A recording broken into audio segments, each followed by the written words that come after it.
मक्की की खुद पसंदी का वाकया। एक जगह एक गधे ने पेशाब किया। इसकी मिकदार इस कदर ज्यादा थी कि घास के तिनके इसके बहाव की जिद में बहने लगे।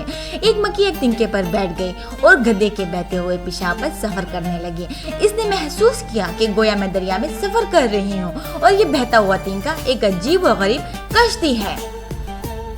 दूसरी मक्खियों के मुकाबले में इसे अपने दिल में खास बर्तरी का एहसास हुआ और ये लुत्फ इसने पहले कभी ना पाया था। बस इसके ख्याल में ये बात आई कि मैं दूसरी मक्खियों पर फौकियत और बुलंदी का ऐलान करूं। चुनांचे मक्खी ने कहा, मैंने दरिया और कश्ती रानी का फन सीखा है और इस फक्र में एक मुद्दत सर्फ की है।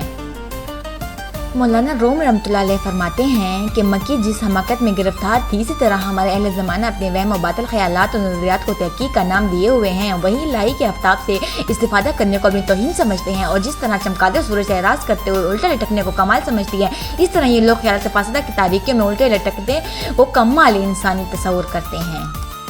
अगर कोई शख्स ये समझे कि मैं कुरान सुन्नत और हज़रत इस्लाम और बुजुर्गाए दीन के रास्ते से हट कर खुद ही हक का रास्ता पा लूँगा और कामयाब हो जाऊँगा, तो ये इसका वहम और ख्याल ही है। इस तरह वो सारी ज़िंदगी खुशफहमी में मुब्तला रहेगा मगर कभी मतलब मकसूद रज़ा इलाही हासिल नहीं कर सकेगा।